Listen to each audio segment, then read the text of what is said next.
மணப்பெண்ணின் பிரத்யேகமான திருமணம் விவாஹா தி சென்னை சில்க்ஸ். இனிமே கண்ணை மூடிட்டு கடலை எண்ணெய் வாங்கலாம்.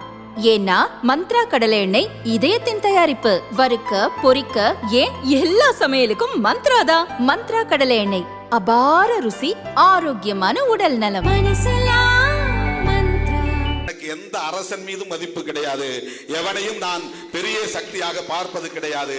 அந்த மன்னர்கள் காலத்தில் தான் இந்த நாடு குட்டிச்சுவரானது, சமஸ்கிருதமயமானது, இந்துத்துவமயமானது. தமிழ் கோவிலின் கருவறைக்குள்ளே இருந்த தமிழ் தூக்கி வெளியே வீசப்பட்டதெல்லாம் இந்த பாண்டிய மன்னர்கள், சோழ மன்னர்கள், சேர மன்னர்கள், பல்லவ மன்னர்கள் ஆண்ட காலத்தில் தான். வேள்வி நடத்தியவன், யாகம் நடத்தியவன், தமிழ் பெயர்களை மாற்றி வடமொழி பெயர்களை தங்கள் பெயருக்கு பின்னால் சூட்டிக் கொண்டவன். ராஜராஜன் என்பது தமிழ் பெயரா? ராஜேந்திரன் என்பது தமிழ் பெயரா? எல்லாம் வடமொழி பெயர்களை சூட்டிக் கொண்டவர்கள், வடமொழியிலே மயங்கி கிடந்தவர்கள், பார்ப்பனர்களின் வேள்வி யாகங்களில் மயங்கி கிடந்தவர்கள்.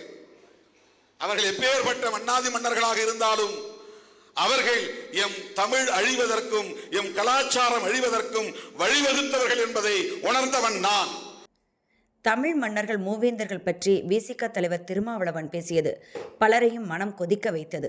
தமிழ் ஆர்வலர்கள் அவரது பேச்சை கண்டித்து வருகின்றனர். அந்த வகையில் கோவை ராஜராஜ சோழன் சதய விழா குழு ஒருங்கிணைப்பாளர் சீனிவாசன் திருமாவளவனை கண்டித்தார். தமிழகத்திலே தற்பொழுது ஒரு அரசியல் தலைவர் மூவேந்தர்களையும் பற்றியும் அவர்கள் தமிழுக்கு என்ன செய்தார்கள், குறிப்பாக ராஜராஜ சோழன் என்ற பெயர் வடமொழி, ராஜேந்திர சோழனுடைய பெயர் வடமொழி, அவர்கள் தமிழுக்கு ஒன்றும் செய்யவில்லை என்று பேசியிருக்கின்றார். அது மிகவும் என்னை போன்ற தமிழை விரும்பக்கூடியவர்களுக்கும் மூவேந்தர்களை விரும்பக்கூடியவர்களுக்கும் வருத்தமாக இருக்கின்றது. அதற்காக மூவேந்தர்களை பற்றியும் அவர்கள் தமிழுக்காக என்ன செய்தார்கள் என்பதை பற்றியும் சற்று உங்களுக்கு கூற விளைகிறேன். முதலாவதாக பாண்டியர்கள் பாண்டியா நின் நாடுடைத்து நல்ல தமிழ் என்று முத்தமிழ் மூதாட்டி அவை பிராட்டி அன்றே பாண்டியர்களுடைய தமிழை வியந்து போற்றி பாராட்டியுள்ளார்.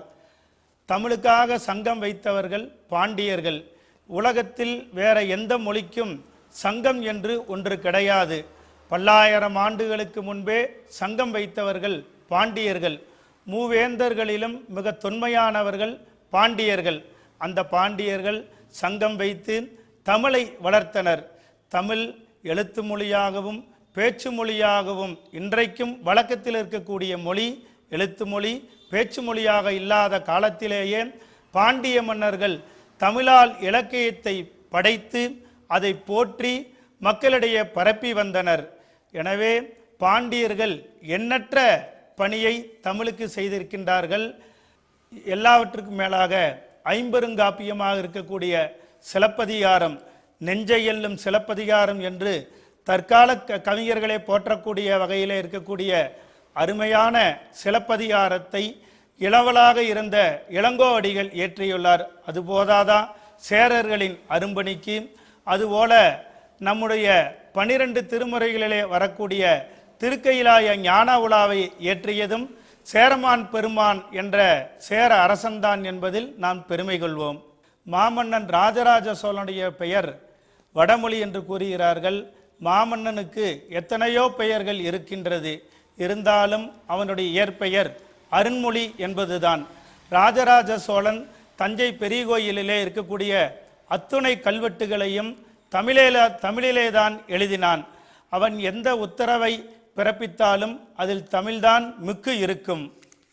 48 பிடாரர்களை கொண்டு தேவார திருவாசகத்தை முதலாக தஞ்சை பெரிய கோயிலிலே ஒலிக்கச் செய்தான். அதன் மூலம்தான் இன்றளவும் தமிழகத்தில் இருக்கக்கூடிய அத்துணை கோயில்களிலும் தமிழ் ஒலிக்கின்றது. இன்றைக்கு நாம் படிக்கக்கூடிய தேவாரம் திருவாசகம் அத்தனையும் நூல் வடிவாக எழுத்து வடிவாக வந்ததற்கு ஒரே காரணம் சோழ அரசன் ராஜராஜ சோழன்தான். இந்த உலகத்திலே மூவேந்தர்களும் செய்த தமிழ் பணியை நாம் மறந்து இருந்துவிட முடியாது. அந்த மூவேந்தர்களைப் போல் தமிழுக்கு தொண்டு செய்தவர்கள் யாரும் கிடையாது. நாம் ஒருவருக்கு செய்த நன்றியை மறக்கவே கூடாது. மூவேந்தர்களும் நம்முடைய நாட்டிற்காக எத்தனையோ தமிழ் பணியை செய்திருக்கின்றார்கள்.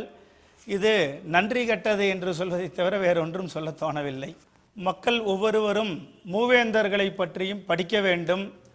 குறிப்பாக தமிழகத்தில் பாட நூல்களில் மூவேந்தர்களின் உண்மையான வரலாறு வெளிவர வேண்டும். அதை தக்க ஆசிரியர்கள் அதில் உள்ளதை சரியாக சொல்லித்தர வேண்டும். அதை மாணவர்கள் பின்பற்ற வேண்டும். அது ஒன்றுதான் இதற்கு வழி. நிச்சயமாக இது தமிழர்களுடைய வரலாற்றை மறைக்கக்கூடிய செய்தி. தமிழுடைய வரலாற்றை மட்டுமில்லை, தமிழர்களுடைய மன்னர்களை இழிவுபடுத்தக்கூடிய செயல். இது ஆன்மீகத்திற்கும் சைவத்திற்கும் வைணவத்திற்கும் அத்துணை சமயத்தாருக்கும் இது வெட்கக்காடான தலைகுனிவான செயல். நீ வரக்கூடிய காலத்திலே மக்கள் இதற்கு சரியான பாடத்தை புகுத்த வேண்டும் என்று இறைவனிடம் நாங்கள் வேண்டிக் கொள்கின்றோம்.